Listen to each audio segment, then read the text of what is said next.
안녕하세요. 손유빈입니다. 하루하루 희비가 엇갈리는 시장입니다. 오후 들어서 상승 탄력은 다소 약해졌지만 코스피 코스닥 모두 어제 급락을 대체로 만회하면서 마감을 했습니다. 미국의 금융 시스템 위기 우려가 진정이 되면서 한숨 돌리는 모습인데요. 정부의 산업 지원 발표로 시스템 반도체주가 일제히 상승을 했고 에코프로는 오늘도 고공행진을 지속하면서 52주 신고가를 다시 썼습니다. 변동성이 큰 시장 속에서 오늘도 새로운 기회를 저희와 함께 찾아보시죠. 잠시 후에 확인을 해보시고요. 오늘장 마무리 주식으로 시장 먼저 정리해 보겠습니다. 이성홍 이사의 종목 먼저 확인해 보시죠. 이성웅의 오늘장 마무리 주식은 SBB테크입니다. 협동 로봇이 대기업의 투자를 중심으로 부각이 되는 가운데 우리가 다관절 로봇 같은 경우는 관절에 골마다 이 감속기가 들어가야 되기 때문에 시장에서 협동 로봇과 함께 감속기는 부각이 가능합니다. 이러한 특성에 따라서 지금 로봇주의 중심은 협동 로봇, 감속기 이 중심이 있음을 기억을 하시면서 매매에 대응을 하시면 되겠습니다. 네, SBB테크 짚어주셨고 정경민 차장의 오늘장 마무리 주식은요? 네, 오늘장 마무리 주식은 메디톡스입니다. 금융시장 시스템 리스크 우려로 인해서 과한 하락을 보였었던 성장주들이 빠졌었던 만큼 강한 반등이 나오는 특징이 굉장히 인상적인 그런 시황이었습니다. 전격적으로 마스크 해제가 좀 있었고요. 또 여전한 2차 전지 소재 강세 등 빠른 지수 회복을 보이는 그런 모습이 굉장히 좀 다행이라는 이제 그런 생각입니다. 오늘은 하락보다 더 빠른 반등을 보일 수 있는 그런 속도감을 낼 만한 종목들 위주로 살펴보도록 하겠습니다. 네, 오늘 미용 의료기기와 함께 메디톡스 굉장히 강한 급등을 또 나타냈습니다. 어제 하락이 잊혀질 만큼 하루 만에 강한 반등이 나왔는데 빠른 반등을 보이면서 탄력을 회복하는 종목들 잠시 후에 함께 확인을 해보시고요. 황재수 지점장의 오늘장 마무리 주식은요? 예, 오늘의 마무리 주식은 SPG입니다. 오늘 강하게 상승을 보였죠. 신고가 랠리를 이어가고 있는데요. 수급이 좀 몰리는 모습을 보이고 있습니다. 현대차와의 협업도 있고 최근에 관심이 부각되고 있는 상황입니다. 한번 관심 있게 한번 지켜보시죠. 네, 역시 감속기 종목인 SPG까지 오늘장 정리를 해드렸습니다. 다양한 종목들의 이슈와 기술적 분석을 통해서 여러분과 내일을 함께 열어갈 종목들 지금부터 확인해 보겠습니다.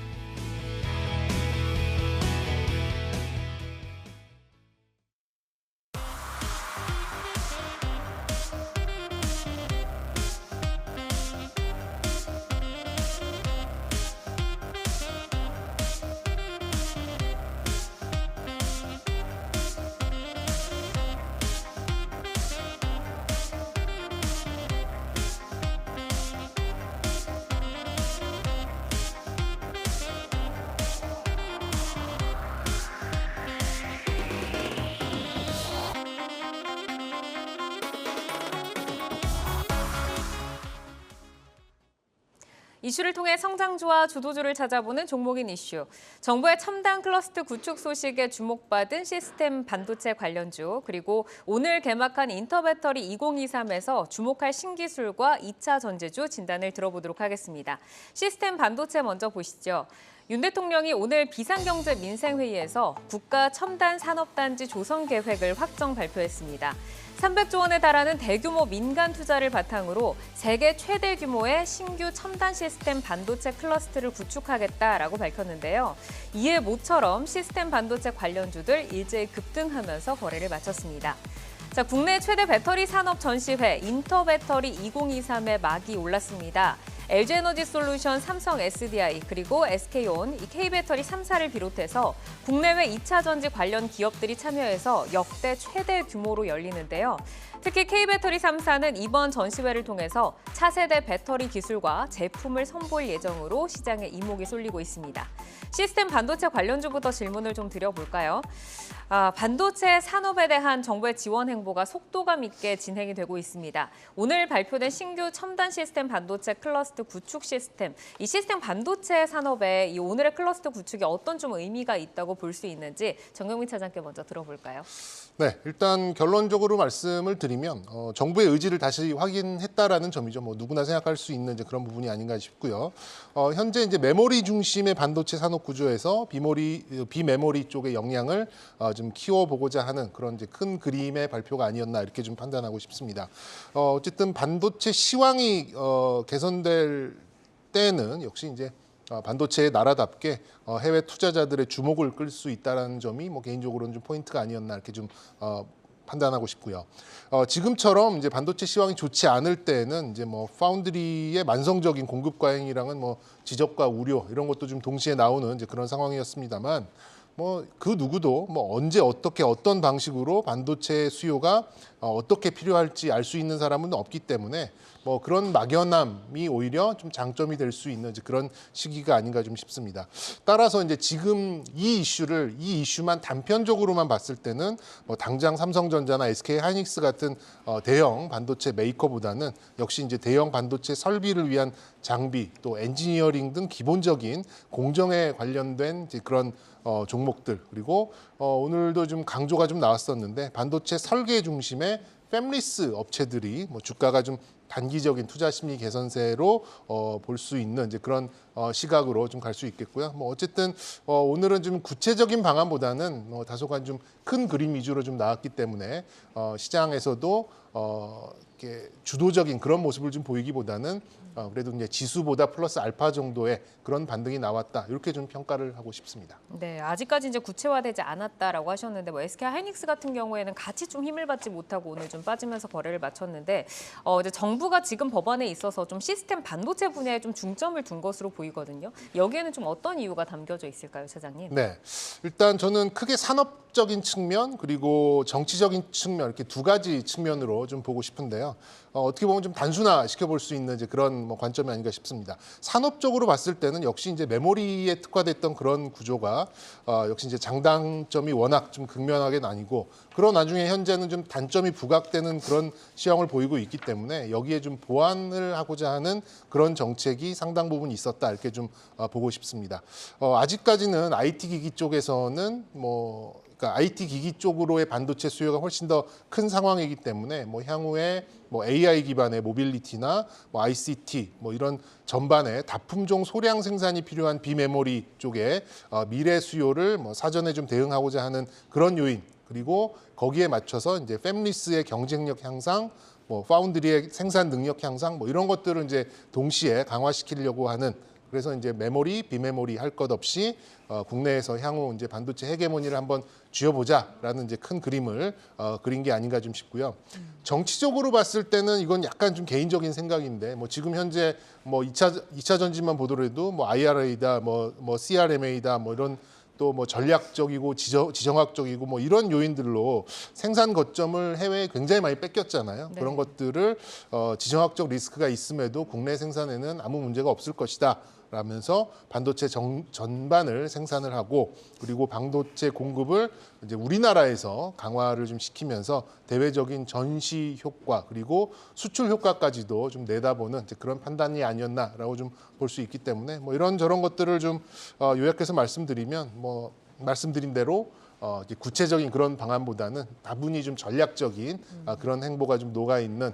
나름대로는 괜찮은 이런 방안이었습니다만 네. 다소간 이제 주가가 강세로 나오지 못한 거는 좀 디테일이 좀 떨어졌다라는 점이 조금 아쉽다 이렇게 평가하고 싶습니다. 네, 뭐 이런 아쉬운 부분도 짚어주시긴 했습니다만 그래도 전체적으로 눌려 있었던 반도체에 좀 숨결을 불어넣어주는 법안인 것 같은데 또 민주당이 이제 K칩스법의 정부안을 받아들이기로 결정을 하면서 이 K칩스법 통과에도 속도가 붙을 것으로 지금 보이는데 이런 뭐 대규모 세제 혜택까지 좀 더해진다고 하면 반도체 산업의 뭐 투자라던가 증설이라던가 뭐 이런 쪽으로 이어지는 규모의 경제 효과도 좀 기대해 볼 수 있지 않을까 싶은데 황재수 지점장 께서는 어떻게 좀 생각을 하실까요? 말씀하신 거 그대로인 것 같습니다. 뭐 규모의 경제가 일어날 것 같고요. 뭐 과거에도 있었죠. 뭐 20조, 뭐 삼성, 뭐 평택공장 뭐 이런 얘기도 있었고.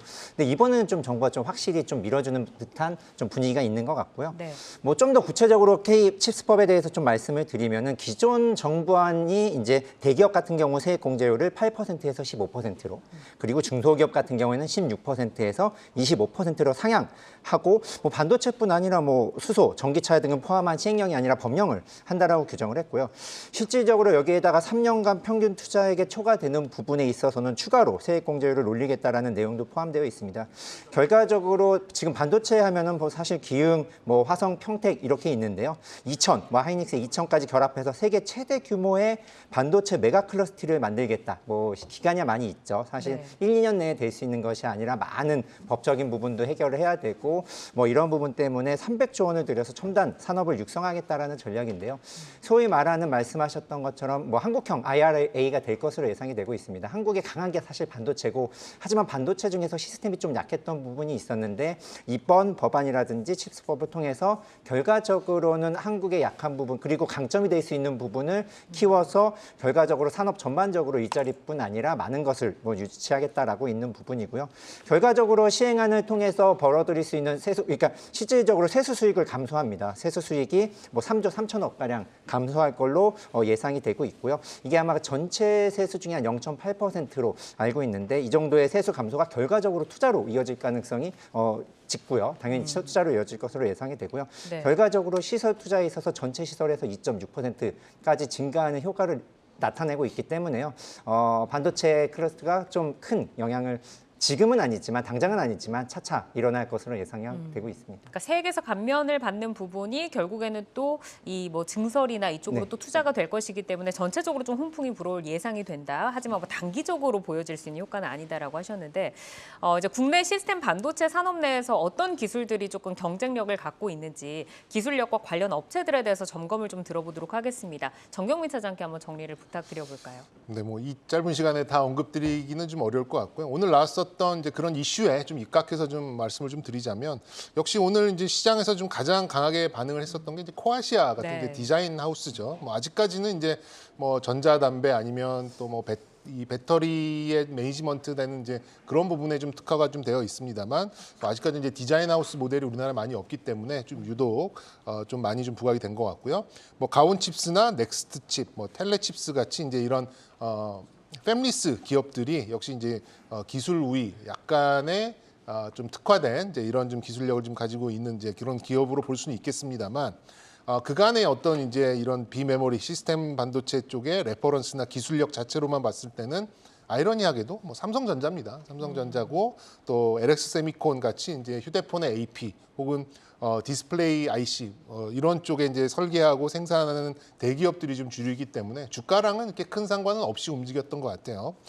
그리고 제가 이제 이 뉴스가 막 나오고 있을 때 이제 저는 이제 판교에 있으니까 이렇게 점심을 먹고 있었는데 네. 거기에 그 자막이 딱 떴던 게 판교에 있는 팹리스 업체들과의 협업을 통한 비메모리 역량 강화 및 시너지 이런 이제 자막이 딱 떴어요. 그래서 같이 식사를 하는 이제 직원들과 과연 판교에 있는 팹리스가 뭐가 있지 하고 좀 찾아봤습니다. 찾아봤더니 아까 말씀드렸던 이제 뭐 넥스칩이나 텔레칩스 같은 그런 모빌리티 관련된 이제 그런 팹리스 업체가 다수 포진되어 있다라는 점에서 일단 지금 나온 뉴스로만 봤을 때는 초기에는 분위기상 이런 모빌리티 쪽의 팹리스 업체들이 다소간의 좀 투자 심리를 몰고 갈 수 있지 않을까 이렇게 좀 생각을 좀 하고 있습니다.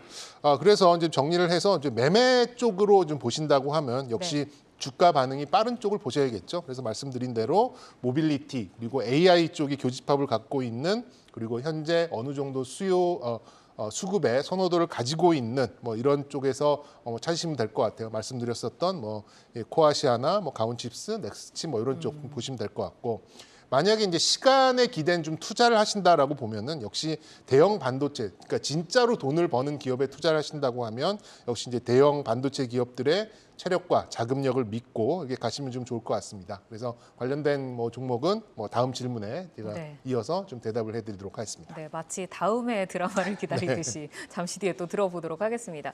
오늘 이제 시스템 반도체 관련주가 일제히 좀 상승을 하면서 거래를 마쳤는데 그 중에서 또 삼성전자의 M&A 후보로 거론되는 종목들이 또 있거든요. 이제 시스템 반도체 부문에 있어서 삼성전자와 SK 하이닉스의 행보가 무엇보다 이제 가장 좀 중요할 것 같은데 어떻게 좀 예상을 하시는지 황재수 지점장께 들어보겠습니다. 사실 주가 측면에서 봤을 때 삼성전자랑 하이닉스는 사실 되게 좀 안 좋았던 부분이 있는데 사실상 디램의 영향이 크죠. 뭐 오늘 하이닉스가 1분기 실적이 적자가 폭이 생각보다 좀 컸던 뭐 예상에 대한 부분 때문에 이제 주가에 좀 큰 하락이 있었는데요. 결과적으로 주가를 보면 전방업체보다는 약간 이런 그 팹리스 업체라든지 뭐 디자인하우스 관련된 기업들을 이제 보는 게 맞다라고 보고 있고요. 과연 언제 그래도 뭐 삼성전자나 하이닉스가 턴을 해야 반도체에 대한 분위기가 굉장히 좋아질 수 있을 것 같은데요. 뭐 하이닉스라든지 마이크론이 공격적으로 이제 감산을 보이고 있고 재고는 굉장히 많이 쌓이고 있고 가격은 떨어지고 있고 출하량 감소시키고 굉장히 이중고에 시달리고 있습니다. 네. 이런 부분이 당분간이라는 표현이 사실 뭐 이렇게 몇 년이 되진 않고 당연히 올해라고 이제 보고 있는데요. 증권사 전망은 하반기에 재고가 줄면서 늘어날 걸로 예상을 하고 있고, 뭐 PC 같은 경우에는 작년보다 줄지만 뭐 모바일이라든지 이런 서버 같은 경우에는 이제 작년하고 비슷하다라고 하면 결과적으로 재고가 줄기 시작하면 가격이 반등이 올 거고, 자, 하반기 얘기인데 그러다 보면은 뭐 결과적으로 가격 오르면서 이제 실적도 이제 좀 좋아질 걸로 예상이 되고 있는데요.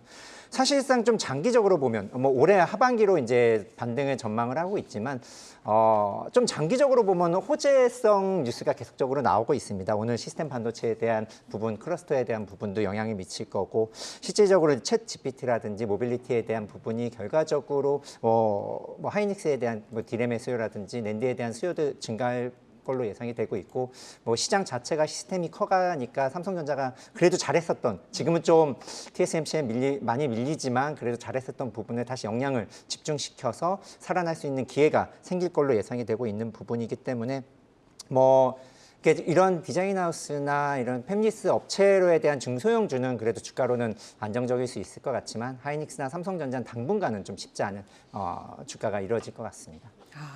그러니까 결국에는 올해 지금 뭐 시장에서 예상을 하듯이 재고를 조금 털고 뭐 이렇게 턴어라운드가 될 거라고 예상은 하지만 단기적으로 시세를 받을 것 같지는 않다라고 좀 정리를 해주셨는데, 그러면은 이제 시스템 반도체주를 좀 이제 저희가 중장기 우상향 흐름으로 조금 본다고 가정을 하면 계속 우상향으로 좀 가져갈 수 있다고 보시는지, 그리고 그 가운데서는 좀 최선호주로 갖고 계신 종목 어떤 게 좀 있을까요? 팹립스 업체는 그래도 주가는 좀 긍정적으로 갈 가능성이 높다라고 말씀을 드릴 수 있을 것 같고요. 뭐 오늘 시세도 마찬가지입니다. 뭐 현대차랑 삼성전자가 반도체 위탁 설계에 대한 부분 얘기가 나왔는데요. 과거에 했었던 코아시아도 아까 뭐 차장님께서 말씀을 하셨지만은 협력을 했던 부분이 있었기 때문에 오늘 강하게 모습을 나타냈고요. 뭐 디자인 하우스, 그러니까 뭐 코아시아뿐 아니라 뭐 제주 반도체라든지 그리고 뭐 테크 솔루션이라든지 이러한 부분이 모빌리티라든지 챗 GPT를 통해서 이러한 부분이 영향이 있을 거다라고 이제 볼 수 있을 것 같고요. 저는 뭐 팹리스 업체들을 좀 봐야 된다라고 예상이 되고 있습니다. 팹리스 쪽으로 예. 보자라고 좀 말씀을 주셨고, 그럼 정경민 차장께서는 이 랠리가 계속해서 이어져 갈 거라고 예상을 하시는지, 그리고 탑픽은 어떤 종목을 보고 계실까요? 네, 계속해서 가기에는 좀 시장 에너지가 좀 다른 쪽에 좀 많지 않나 좀 생각이 들고요. 그래서 요 이슈로는 조금 한정적이지 않을까 이렇게 좀 기대를 생각을 하고 있습니다. 최선호주는 아까 이제 잠시 좀 지나가면서 언급을 드렸는데요. LX 세미콘을 좀 꼽아드리고 싶고요. 그리고 결국 이제 디스플레이는 뭐 소재가 어떻든 간에 어떤 시기로든 기기에서 마지막 아웃퍼폼을 내는 이제 아웃풋을 내는 이제 그런 쪽이잖아요. 그래서 XR을 비롯한 새로운 그런 디바이스 수용도 대응 가능하고, 충분한 레퍼런스 그리고 이제 매출에 연동되는 그런 프레미스 특징을 가장 함축적으로 보여주고 있는 대형주가 아닌가 이렇게 좀 생각하고요. 현재는 뭐 가전 제품의 매출 저하로 인한 실적 하향이 주가의 좀 약세 요인입니다. 그래서 차트도 완전히 지금 망가져 있는 그런 상황이에요. 그래서 뭐 많이 올라간 종목들 매매로 쫓아가는 이제 그런 뭐 형태도 좀 좋겠습니다만, 저는 좀 시간을 열어두는 이제 그런 투자자라고 하신다면 한 61선 부근, 그러니까 8만 원 중반 정도부터 뭐 이게 한 1, 2년 정도 이렇게 담아가시는 이제 그런 긴 호흡의 전략으로 가신다면 굉장히 좀 높은 그런 기대 수익률을 가져갈 수 있는 종목이 아닐까 이렇게 좀 꼽아드리고 싶습니다. 네, 장기로 조금 보면서 네. 모아가는 전략 주셨습니다. 자, 이어서 인터배터리 2023 관련해서 2차 전지 좀 한번 살펴보겠습니다. 뭐 LG엔솔, 삼성 SDI 그리고 SK온 차세대 배터리 시장에 이제 관심이 지금 쏠려 있는데, 투자자들이 특히 좀 주목을 해서 봐야 할 기술 그리고 제품은 좀 어떤 게 있다고 보실까요, 지점장님? 예, 사실 뭐 인터배터리가 이제 오늘 시작을 했죠. 실질적으로 한국의 배터리 유상이 굉장히 증가하지 않았나라고 이제 말씀드릴 수 있을 것 같은데요. 네. 이유는 뭐 많은 업체들이 참여한 뿐 아니라 뭐 호주에 있는 뭐 원자재 업체까지 참여하는 걸 봐서는 위상이 정말 한국 위상이 굉장히 배터리 대단해졌구나라고 이제 말씀드릴 수 있을 것 같고요. 뭐 오늘 뭐 LG엔솔부터 시작해서 SDI, SK온 새로운 기술을 좀 많이 내놓은 것으로 보입니다. 제가 뭐 가보진 못했지만 그래도 굉장히 뭐 신기술을 나타냈는데요. 뭐 최근에 이제 관심이 집중되고 있는 LFP 배터리라든지 셀 공개라든지 전고체에 대한 부분도 이제 나오고 있고요. 실질적으로 뭐 밀도 경량에 있어서 이제 리튬황 전지 기술을 공개하는 4680 뭐 이런 양산에 대한 부분도 이제 나왔고, SK온 같은 경우에는 그 전에 파우치형에 집중했었는데 뭐 각형에 대한 실물 모형을 처음으로 공개를 하면서 뭐 이러한 각형, 그러니까 실질적으로 고객사를 다 대처할 수 있다. 그래서 우리는 다양한 각형도 할 수 있다라는 부분도 나온 것 같고요. 뭐 이런뿐 아니라 뭐 마찬가지로 SK온도 LFP LFP 배터리에 대한 부분도 이제 제품을 내놓은 것으로 보입니다. 실질적으로 저온 경우에는 뭐 급격하게 이제 성능이 떨어지고 있는데요. 이런 부분을 향상시킨 기술을 이제 성공했다라고 얘기를 하고 있고요.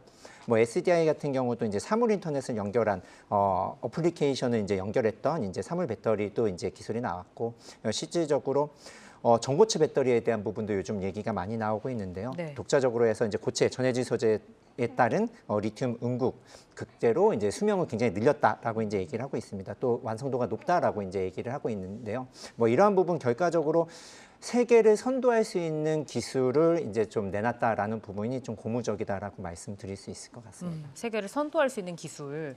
이제 LG엔솔의 LFP 그리고 삼성 SDI 전고체 또 SK온의 각형 배터리를 중심으로 지금 좀 이슈들이 좀 부각이 되고 있는 것 같은데 특히 이제 SK온과 볼보의 CEO가 오늘 이제 회동 소식을 알리면서 각형 배터리 협력 가능성이 지금 보도가 됐습니다. 근데 그동안 보면은 SK온이 이 K배터리 3사 중에서는 약간 미운 오리 새끼처럼 조금 소외를 받은 좀 측면이 있었잖아요. 근데 각형 배터리와 함께 다시 조금 제자리를 찾아갈 수 있을까요?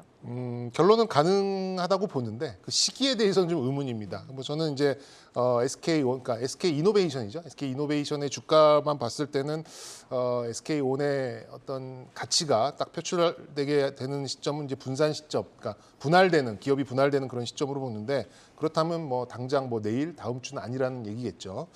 일단 뭐 정유 부분에 대체적인 이제 매출이 나오는 그런 부분이 좀 있기 때문에 이노베이션에 묶여 있는 한 이제 다른 셀 업체들처럼 뭐 높은 멀티플을 받아가지고 강한 뭐 상승 추세를 받아서 간격을 좁히는 그런 현상은 솔직한 현실적인 시각에서 봤을 때는 쉽지 않아 보이고요. 그리고 이제 현재로서는 이제 각형 배터리에 이제 간헐적이고 단기적인 그런 투자 심리가 좀 있긴 있습니다만. 뭐 작년 연말 이후에 SK 이노베이션 주가가 18만 원을 넘어보지 못한 것은 역시 SK 이노베이션 테두리 안에 들어있다는 구조적인 그런 문제점이 주가의 상승을 좀 막고 있다 이렇게 좀 볼 수 있겠습니다.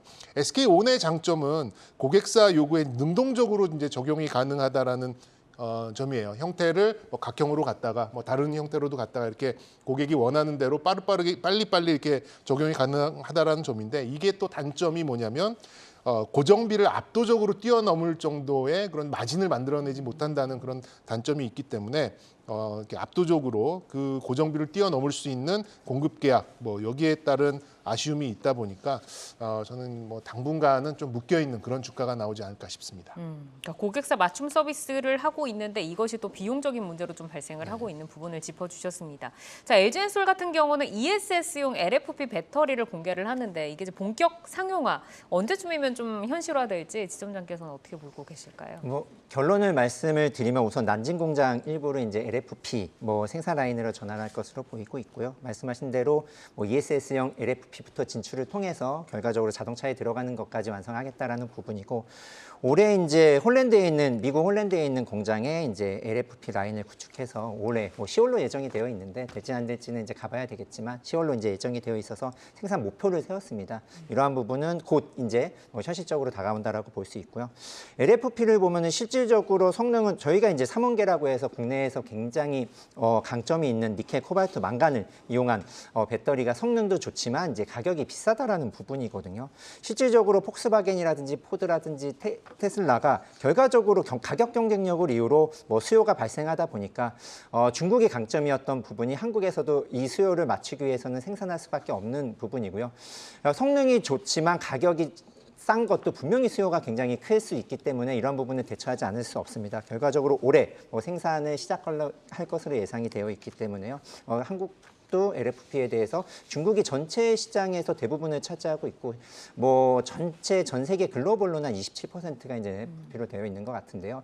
결과적으로 한국도 이제 이 발맞춰서 잘 따라갈 수 있을 걸로 예상이 되고 있습니다. 네. 그리고 뭐 이외에도 뭐 삼성 SDI 전고체도 뭐 꿈의 배터리로 지금 불리고 이제 셀 업체 3사의 저희가 투자 매력을 좀 어떻게 판단을 해야 될지 질문을 드려봐야 될 것 같은데 정금영 차장께서는 이 3사를 어디부터 좀 투자를 해보자라고 좀 보실까요? 저는 이제 뭐 LG엔솔을 가장 선호하는 이제 그런 부분이고요. 일단 전고체는 뭐 이것도 악플이 달릴 수 있을 것 같은데 지극히 개인적인 생각입니다. 지극히 개인적인 생각이고 저는 이제 생산자는 이제 비싼 전고체보다는 상대적으로 저렴한 그런 전해액 기반에서 안정성을 높여가지고 싸게 아주 좋은 이제 효율로 생산을 하려고 할 것이고요. 소비자나 이제 완성차 업체는 비싼 전고체를 싸게 어쨌든 가져오려고 하는 이제 이 두 가지의 접점을 찾는 게임이라고 좀 생각이 드는데 뭐 저 개인적으로 정말 지극히 개인적으로는 저는 뭐 비싼 전고체 전해질이 대량 생산을 통해서 저렴해지는 그런 시간보다는 저는 이제 비교적 저렴한 이제 액체 전해액이 첨가물의 기술 향상으로 또 이제 양극재의 이제 소재 비중을 통해서 이제 접점을 찾아갈 가능성을 좀 높게 보고 있기 때문에 물론 이제 고급차들이 이제 고가로 이제 뭐 적용되는 거는 뭐 수용하겠습니다만 전고체가 이렇게 표준이 되는 이제 그런 그림은 저는 조금 배제하고 있다 이렇게 좀 말씀드리고 싶고요. 뭐 역시 LG 엔솔의 행보는 가장 돋보이고 그만큼 시가총액으로 좀 투영이 되지 않았나 이렇게 좀 생각이 들고 당분간은 특히 이제 3원계 쪽에서는 어지간해서는 뛰어넘기 어려운 이제 그런 격차가 아닌가 좀 생각이 들어요. 그래서 그런 면에서 봤을 때는 LG 에너지 솔루션이 역시 지표 종목이자 거기에 맞는 행보를 보이고 있다. 이렇게 요약을 드릴 수 있겠습니다. 3사 중에서는 LG 에너지 솔루션의 투자 매력이 가장 좀 뛰어나게 보인다라고 좀 말씀을 해주셨습니다. 자, 정부 지원의 가속화로 기대감이 커지고 있는 시스템 반도체 그리고 인터배터리 2023 행사로 신기술 모멘텀에 또 관심이 집중되고 있는 2차 전지주 진단을 들어봤습니다. 변동성이 굉장히 큰 시장인데요. 차기 주도주 잘 선별을 해 나가시기를 바라겠습니다. 여러분은 지금 내 종목을 만나는 즐거움, 종목 맛집 투데이 한경 코리아마켓과 함께하고 계십니다.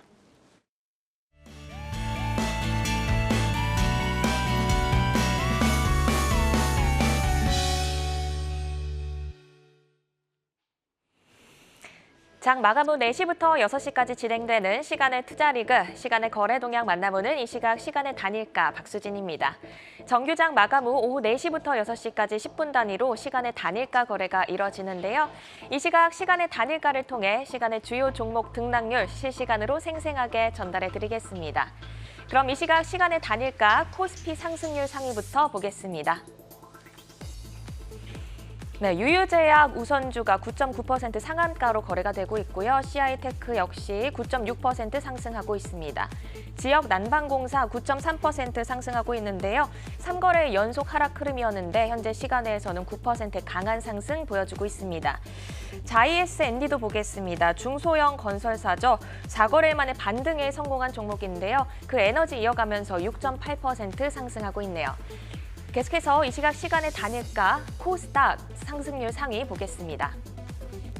먼저 KL넷입니다. 9.9% 상한가로 지금 거래가 되고 있는데요. 항만 물류 시스템 전문 회사입니다. 오늘 정규장에서도 11% 강한 상승을 보여줬는데 지금 현재 상한가로 거래가 되고 있고요. 형지 INC 섬유 의료 업종이죠. 오늘 5% 넘는 강세로 마감을 했는데 최근 외국인의 수급도 눈에 띄는 종목입니다. 8.5% 상승하고 있네요. 네, 그럼 이어서 코스피 하락률 상위 살펴보겠습니다. LS전선 아시아 1.7% 하락하고 있고요. 한국콜마홀딩스 1.5% 하락하고 있습니다. 정규장에서 6거래 만에 반등에 성공했는데요. 현재 시간에서는 1.5% 내리는 모습 보여주고 있네요. 한컴 라이프케어도 1.3% 하락하고 있습니다. 마지막으로 시간의 단일가 코스닥 하락률 상위 보겠습니다. GW 바이텍 보겠습니다. 바이오 인프라 전문 기업입니다. 오늘 상한가를 기록한 종목인데요. 시간에서 3.9% 가장 큰 하락률 보이고 있고 50 역시 오늘 9% 상승한 강한 종목이었는데 1.9% 하락하면서 거래가 이어지고 있습니다. 이렇게 이 시각 시간의 단일가 살펴봤는데요. 시간의 단일가 매매는 오후 6시까지 10분 단위로 매매가 체결되니까 모멘텀과 거래량 등 꼼꼼히 살펴보시고 시간에서도 성투 전략 세워가시기 바랍니다. 시간의 단일가 거래 동향은 잠시 후 시간의 단일가 특징주를 통해서도 확인하실 수 있습니다.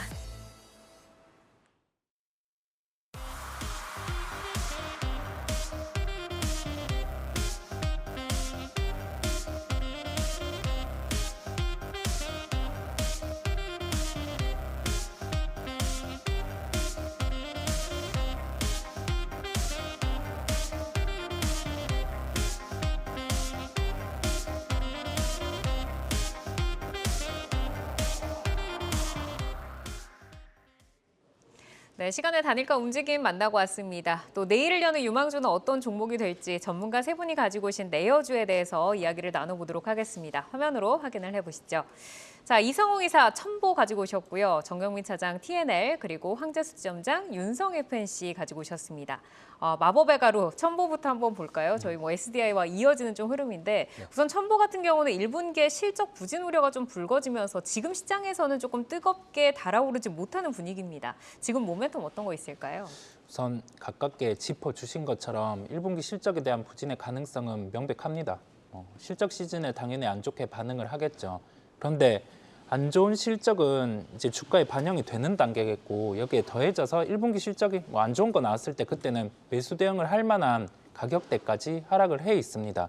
2차 전지군들 중에서 우리가 양극재, 그다음에 기타 소재 이러한 부분을 놓고 봤을 때 올해 예상되는 영업이익이 한 860억 원대 됩니다. 현재 시가총액이 2조 2천억 원대죠. 그러면 지금 기존에 받아왔던 멀티플을 적용을 해 보더라도 이 주가 같은 경우는 이제는 1분기 실적이 나오고 나서는 매수 대응을 해야 되는 주가까지 하락이 나왔음을 알 수가 있습니다. 그리고 나서 여기에서 뭐 양극재 업체들 같은 경우는 대표적으로 글로벌 수주를 보여줬습니다. 뭐 첨보 같은 경우도 이제 수주 같은 경우가 이 주가 구간에서 나온다고 하면 한 단계 주가의 레벨업은 충분히 가능할 수 있는 구간입니다. 이 두 가지 포인트를 기억을 하시고요. 결론은 뭐냐면 뭐 주가 같은 경우 노이즈도 있고 여러 매체에서 좀 다양하게 다룬 것 같은데 그럼에도 불구하고 본질 가치가 중심이 된 기업 같은 경우는 이 본질 가치를 반영을 하면서 주가는 제자리를 찾아가기 마련입니다.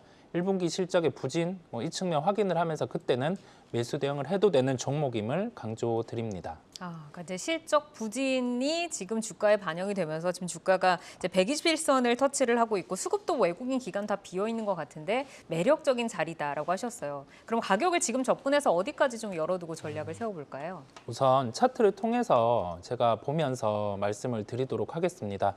차트를 놓고 가격적인 측면을 살펴보면 주가는 짧은 박스권 흐름을 나타내고 있어요. 한 28만 원 정도가 상단, 하단은 한 17만 원, 18만 원 이 정도 가격이 되죠.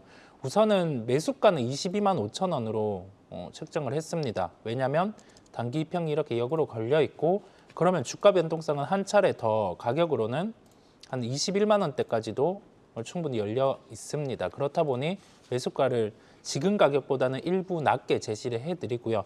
목표가는 짧게 1분기 실적이 나오고 나서 그 뒤에 좀 충분히 주가는 반응이 가능할 겁니다. 27만 원 정도를 1차 목표가로 삼는 거고요. 추가로 그 실적에 대한 회복, 가시성이 하반기에 나타난다고 하면은 30만 원대 회복도 충분히 가능한 종목이라는 말씀을 드립니다. 네, 이어서 정경민 차장의 내여주 TNL 넘어가 보도록 하겠습니다. 정경민 차장께서 또 미용 의료기기 쪽을 좀 좋아하시는데 TNL도 약간 그쪽이랑 연관성이 있는 종목일까요? 네, 역시 이제 헬스케어 관련돼서 범 헬스케어 쪽을 좀 볼 수 있겠고요. 특히나 이제 오늘 또 마스크 해제가 있었죠. 당장 오늘은 아니고 이제 다음 주부터인데 아무래도 그 관련돼서 헬스케어, 특히 이제 미용 의료기기 쪽에 좀 강세가 나왔던 거에 좀 편승할 수 있는 이제 그런 분위기도 좀 가져가고 있고 이 종목은 좀 관심이 있으신 분은 홈페이지만 들어가 보셔도 어떤 제품들을 만들고 있구나 한 번에 좀 아실 수 있을 것 같은데 어렵게 얘기하면 창상 피복제, 쉽게 얘기하면 반창고죠. 네, 반창고와 유사한 방식으로 이제 트러블 패치 그리고 소위 깁스라고 하는 이제 정형외과 어디 약간 이제 정형외과를 갈 일이 있으면 이제 이렇게 고정하는 이제 그런 테이프 그런 것도 있고요. 의료 소재부터 이제 더마 제품. 최근에는 마이크로 니드를 탑재를 해서 이제 신제품을 좀 출시를 했었는데 실적 좋고 성장성도 좋고 주가는 이제 좀 반영을 하는 그런 시점인 것 같아서 선정을 하게 됐습니다. 작년까지는 이제 성장을 준비하는 그런 과정이었다 이렇게 좀 볼 수가 있겠는데 올해부터는 그것을 이제 증명하는 이제 그런 시기가 될 것 같고요. 아직까지는 이제 과거의 제품들 창상 피복제를 비롯한 과거의 이제 수주 잔고에 의한 실적입니다만 올해 지금 1분기 지금 이 상황에서도 신제품 마이크로 니드를 탑재한 제품 매출이 찍히고 있는 게 확인이 됐기 때문에 성장성을 조금 더 멀티플에 녹여내도 되지 않을까 이렇게 좀 생각하고 있어요. 지금 1분기 수출액 추정치가 이미 뭐 1천만 달러를 좀 넘어섰기 때문에 수출 물량만 해도 뭐 작년 매출에 좀 근접을 했고 통상 한 50% 전후의 수출 비중을 봤을 때는 뭐 1분기가 비수기임에도 불구하고 1분기부터 이제 성장에 대한 이제 그런 데이터가 증명되지 않았나 싶습니다. 올해 뭐 신제품 또 유통망 확대 이런 것들을 좀 감안을 하면 분기 한 300억, 뭐 연간으로는 한 1,200억 전후한 그런 매출이 좀 예상이 되고 있는데요. 순이익률을 한 30% 정도만 감안을 하더라도 연간 한 350억 이상의 순이익이 좀 예상되기 때문에 지금 시가총액이 3,600억 정도라면은 굉장히 저는 뭐 저평가의 영역이다 이렇게 좀 분류할 수 있지 않나 싶습니다. 네, 트러블 패치가 정말 어마어마하게 지금 수출이 되는 것 같은데 이제 시장에서 가치를 좀 반영한다라고 하셨는데 오늘 8%의 또 양봉을 그려내면서 오늘 또 이제 반응이 좀 크게 나왔습니다. 외국인 기관이 굉장히 좀 사랑하는 종목인 것 같은데 가격 어디까지 좀 열어두고 볼까요? 네, 일단 목표가는 한 6만 원 정도 정했는데요. 뭐 역사적 고점 부근이에요. 6만 원이 이제 목표가로 말씀드리고 싶겠고 이제 손절가는 한 4만 원 정도 좀 보고 있습니다.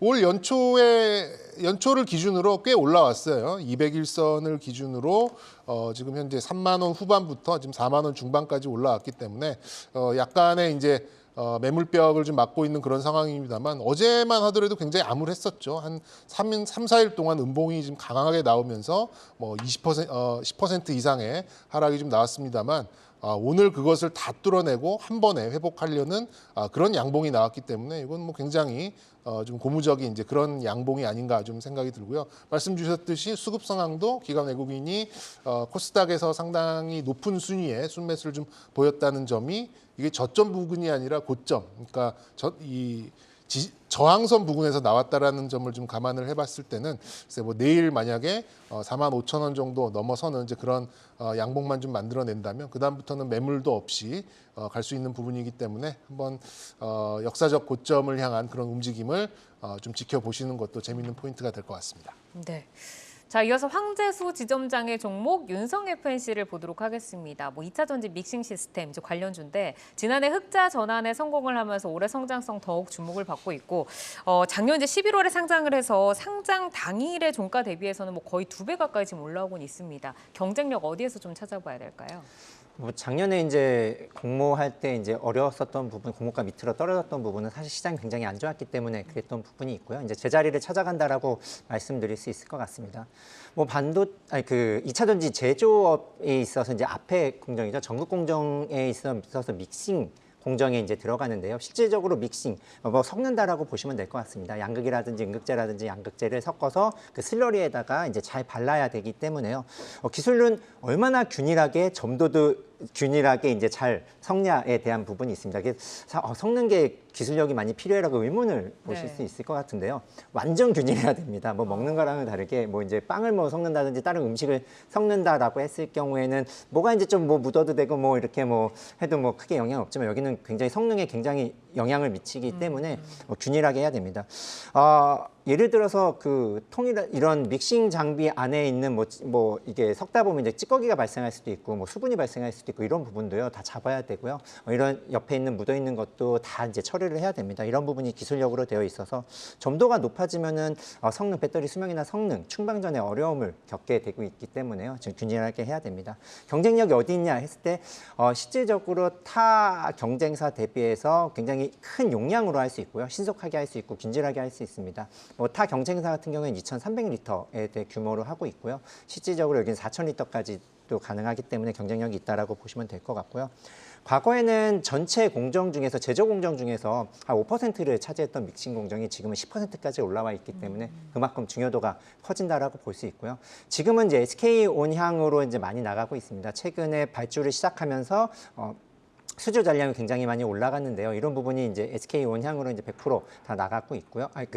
SK 온이 100%를 다 윤성 거를 쓰고 있고요. 실제적으로 과거에 이제 LG 에너지 솔루션이라든지 뭐 관계가 이제 살짝 서운했던 적이 있었긴 했는데요. 실제적으로 폭발적으로 성장하는 그리고 제조를 굉장히 많이 해야 되는 부분에 있어서는 윤성이 같이 들어갈 것으로 예상이 되고 있어서 결과적으로는 3, 4 다 전부 들어갈 것으로 예상하고 있고요. 뭐 미래에셋 리포트 추정으로 봤을 땐 23년부터 뭐 SK 온 말고도 이제 추정으로 들어가고 있습니다. 24년에는 좀 비중 있게 들어가고 있고 최근 들어선 7천억 까지 이제 캐파를 늘리고 있어서 지금 충분히 늘어나고 있는 수주에 있어서 이제 대응을 할 수 있을 걸로 예상이 되고 있습니다. 그리고 무엇보다 말씀드리고 싶은 거는 다른 공정에 비해서 영업이익률이 굉장히 높습니다. 추정치를 보면 15%까지 늘렸거든요. 네. 앞에 있는 전국 공정이 실질적으로 10% 후반대의 영업이익률이 나고 뭐 제조 공정에 있어서 뭐 뒤쪽 단에는 실질적으로 뭐 5% 내외로 나와 있기 때문에요. 뭐 굉장히 늘어나고 있는 제조 공정에서 뭐 수주가 늘어난다면 영업이익률이 높은 쪽으로는 주가가 먼저 반응할 가능성이 높다라고 이제 예상이 되고 있습니다. 그러니까 지금 영업이익률도 높은 데다가 기술력도 갑의 위치에 있고 또 캐파 증설로 인해서 실적까지 계속해서 커나갈 수 있는 부분을 좀 짚어주셨는데 호재가 여전히 좀 만발한 기업으로 좀 보입니다. 지금 많이 좀 오르고는 있는데 매매 포인트를 저희가 어떻게 좀 잡아봐야 될까요? 뭐 그 소재에 비해서는 오름폭이 이제 굉장히 작은데 당연히 영업이익단이라든지 이익단의 규모가 다르기 때문에 그럴 수 있다라고 보고 있는데요. 중국 업체에 비해서는 되게 좀 저평가되어 있는 부분입니다. 실제적으로 지금 이제 73,000원 오늘 종가를 이뤘는데요. 7만 원 부분에서는 매수해도 뭐 가능성이 굉장히 뭐 올라갈 뭐 상방은 열려 있다라고 볼 수 있을 것 같고요. 손절가는 67,000원으로 해드렸지만은 실질적으로 크게 뭐 빠질 가능성은 좀 적지 않을까 이제 조심스럽게 이제 말씀드릴 수 있을 것 같고요. 뭐 호재 아까 계속 말씀을 드렸지만 실질적으로 최근에 국내 3사 빼고는 미국하고 유럽에 들어갈 수 있는 장비회사들이 많지 않은 걸로 예상이 되고 있습니다. 뭐 유럽 업체들 같은 경우도 뭐 브리티시 볼트라든지 뭐 이런 부분이 되게 안 좋아서 이제 파산에 대한 얘기가 나오고 있고 뭐 노스볼트라든지 뭐 플레이어사들이 굉장히 어려움을 지금 겪고 있는 상황이 있습니다. 실질적으로 한국에 대한 경쟁력은 더 뛰어나게 올라갈 수 있을 것 같고 많은 유럽 회사들이 미국에 대한 증설 계획도 있고 유럽 자체 내의 증설 계획도 있지만 지금 쉽지 않은 상황이거든요. 뭐 전기료라든지 뭐 조달 금리라든지 이런 부분이 굉장히 어려운 상황이 있기 때문에 한국이 결과적으로 유럽도 좀 잘 나갈 수 있다라고 보고 있기 때문에 윤성은 지속적으로 수주는 증가할 걸로 예상이 되고 있습니다. 네, 뭐 앞으로 수주가 또 증가할 것이고 지금 뭐 상황을 이겨내는 갑의 위치에서 좀 잘하고 있다라고 정리를 해주셨습니다. 자, 이성홍 이사의 첨보와 정경민 차장의 TNL 그리고 황재수 지점장의 윤성 FNC까지 만나봤습니다. 내일을 여는 유망주와 함께 포트 전략 잘 세워보시기를 바라고요. 함께해주신 황재수 신한투자증권 서울금융센터 지점장, 정경민 IBK투자증권 판교 WM센터 차장 여기서 인사드리겠습니다. 고맙습니다.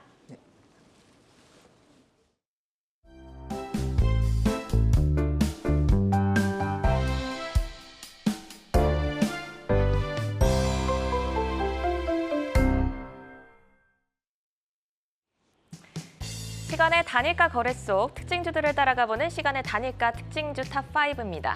어제 시간의 단일가 특징주 코아시아와 일진전기가 오늘 정규장에서도 그 에너지 이어가면서 좋은 흐름 보였는데요.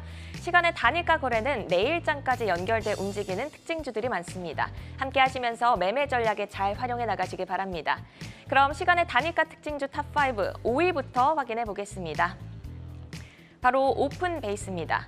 하이브리드 멀티클라우드 전문 기업으로 SCI 평가정보의 전산 시스템 통합 유지 보수 사업을 수주했다고 오늘 밝히면서 정규장에서 5% 상승한 종목인데요. 현재 시간 외에서도 상승 에너지 이어가면서 2% 상승하고 있습니다. 4위 바로 만나보겠습니다. 삼진 L&D입니다. LED 조명 전문 업체로 개발에서 생산, 제조까지 하는 업체인데요. 오늘 시장에서 외국인 매수에 힘입어 4% 강세를 보인 종목입니다. 현재 그 에너지 이어가면서 2% 역시 상승하고 있습니다. 3위 만나보겠습니다. 에코플라스틱입니다. 오늘 외국인과 기관의 대량 순매수에 힘입어 5% 넘게 상승을 했습니다. 전기차 부품 판매 증가로 이익이 급증했다는 소식에 주목을 받은 후 시간의 단일가 거래에서 자주 보이는 종목인데요. 오늘도 시간의 거래에서 현재 3% 강하게 상승하고 있습니다. 2위 이어서 만나보겠습니다. KL넷입니다. 항만 물류 시스템 전문 회사입니다. 오늘도 11% 강한 상승 보여줬는데요. 시간에서 현재 9.9% 상승한 상한가로 거래가 되고 있습니다. 1위 바로 만나보겠습니다. 동국산업입니다. 오늘 동국산업을 비롯해서 TCC 스틸, 한국선제 등 중소형 철강업체가 강세를 보였습니다. 외국인과 기관의 매수 속에 17% 강한 상승 보여주면서 고점 부근에서 마감을 했는데요. 현재 시간에서 거래량 실리며 활발하게 거래가 되고 있습니다. 4% 상승하고 있네요. 네, 이사님 오늘 동국산업의 상승세 어떻게 보실까요? 우선 시장에서 폭력주들이 달라지게 된 부분은 가장 크게 베스타스의 우리나라 투자 부분에 있습니다. 이게 1월에 부각이 되었었는데 여기에 더해져서 본격적으로 투자금을 납입을 하는 부분이 부각이 되면서 장중에 개별적인 풍력주들이 강한 모습이었고요. 여기에 더해져서 종가 고가로 마감하는 가격 형태가 나타났습니다. 그러면 시간 외 같은 경우는 장중에 종가 고가로 마감을 했으면 수급이 더해지는 부분이 있고요. 여기에 더해져서 최근에 한 3개월 내에 신고가로 마감을 하는 모습 우리가 볼 수가 있었습니다. 그러면서 시간 외로 지금 풍력과 관련된 종목들 일부, 그다음에 여기에 더해져서 에너지 부분과 관련된 종목들도 함께 강하고 있습니다. 여기에서 알 수 있는 점은 뭐냐면 우리가 첫 번째로 종가 고가로 끝난 종목 같은 경우는 시간 외로 매수의 수급이 붙는다고 하면은 장후 시간에 같은 경우도 강하게 시세가 형성되는 점을 알 수가 있겠고요. 두 번째로는 해외 대기업 투자 같은 경우가 우리나라 기업으로 들어올 때 이 일정 같은 경우가 합치를 할 때는 개별적인 종목 같은 경우 이에 결부해서 강할 수 있다는 점입니다. 내일 시세 같은 경우도 연속될 수 있기에 주목을 하실 필요가 있겠습니다. 네, 시간의 단위가 특징주 탑5. 다음으로 3위를 차지한 에코플라스틱 이어서 보겠습니다. 최근 다소 변동성이 큰 흐름이지만 꾸준히 저점을 높여가고 있습니다. 이 에너지 내일장까지 이끌어갈 수 있을까요? 우리가 4분기 실적이 나왔습니다. 그런데 각 기업들의 실적이 나오는데 에코플라스틱 같은 경우는 매출액, 영업이익 같은 경우 모두 증가를 하는 모습이었고요. 이 증가를 한 수치의 이유 같은 경우가 전기차 쪽에 납품이 늘어나면서 이와 같이 호전적인 실적이 나왔습니다. 그리고 나서 주가 반응 같은 경우는 강했죠. 3월 9일 기점부터 강하게 상승을 하는 모습 우리가 확인을 할 수 있었고요. 3월 10일 같은 경우는 한 4,935원대 고점을 형성하고 밑꼬리를 다는 흐름이 나타났습니다. 하지만 이 주가 추이가 끝난 게 아닌 게 단기 이평선, 5일 이평선을 훼손하지 않는 주가 흐름이 나타났어요. 그러면 우리가 여기에서 알 수 있는 점은 뭐냐면 이러한 주가 흐름 같은 경우 시세가 이제 마무리되었다고 하면은 단기 이평선을 이탈을 했을 텐데 그런 흐름이 나오지 않았고 그렇다고 하면은 시장 참여자들 같은 경우는 충분히 단기 이평의 지지를 받는 종목을 매수를 할 수 있는 겁니다. 여기에 더해져서 지금 차량 경량화 같은 경우는 2차 전지 같은 경우에 수급이 몰리고 나서 테마적인 성향으로 이렇게 순환매가 도는 현상까지 함께 나타날 수 있습니다. 차량 경량화 관련된 에코플라스틱 같은 경우는 시간외로 지금 한 3.46% 상승을 하는 모습 알 수가 있겠고요. 내일 같은 경우는 4,900원의 돌파가 이루어지는지 가격적으로 보시면 되겠습니다. 네, 말씀 주신 것처럼 차량 경량화 같은 최근 자율주행, 전기차 관련 부품주가 주목을 받고 있는데요.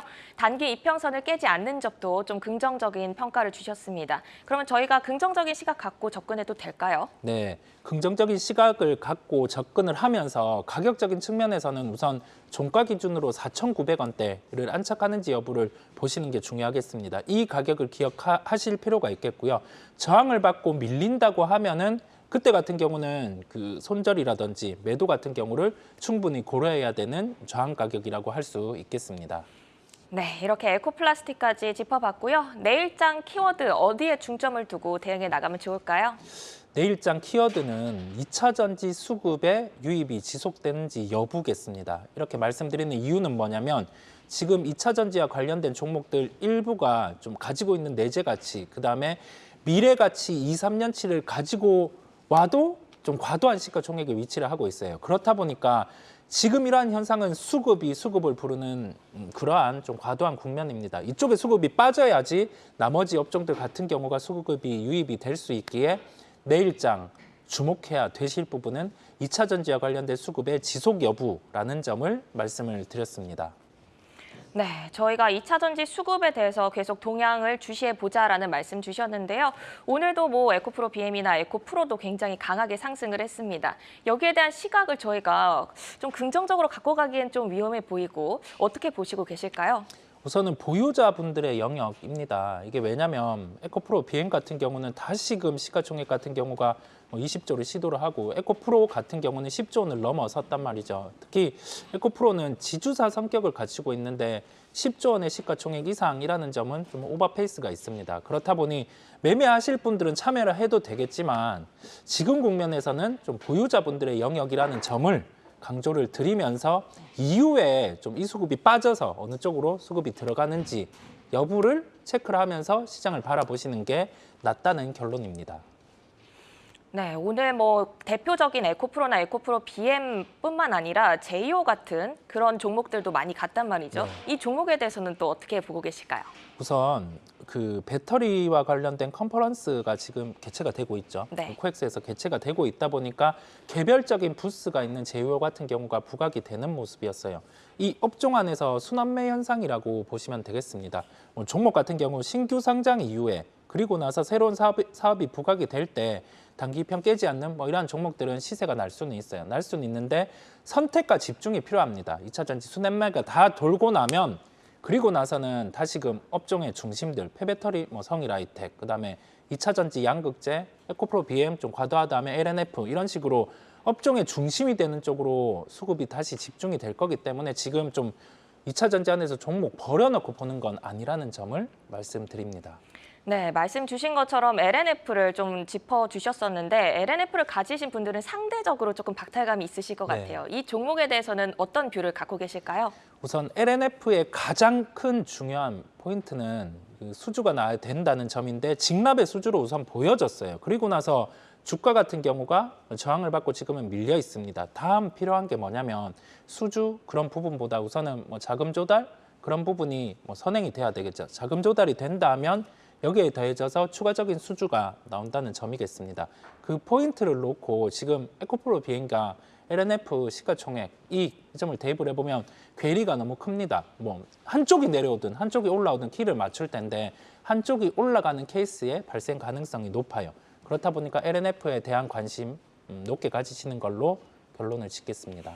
네, 어찌됐든 종목별로 키 맞추기가 될 텐데 LNF가 올라갈 가능성이 더 크다는 것에 무게를 두셨습니다. 네, 이렇게 오후 4시부터 6시 장 마감 후 시간의 투자 리그, 시간의 단일가 특징주 탑5 살펴봤습니다. 시간의 단일가 매매는 오후 6시까지 거래가 지속되니까 에너지가 살아있는 종목들 잘 따라가 보시고요. 내일 장을 열어갈 종목별 베스트 전략까지 함께 확인해 보시기 바랍니다. 오늘 함께해 주신 이성훈 글로벌 파트너스 이사는 여기서 인사드릴게요. 고맙습니다. 네, 감사합니다. 내 종목을 만나는 즐거움, 종목 맛집 투데이 안경 코리아마켓은 방송 후에도 유튜브에 내여주 검색하시면 다시 보실 수 있습니다. 항상 알차고 풍성한 종목 정보로 투자자 여러분들과 함께하겠습니다. 오늘도 함께해 주신 여러분 고맙습니다.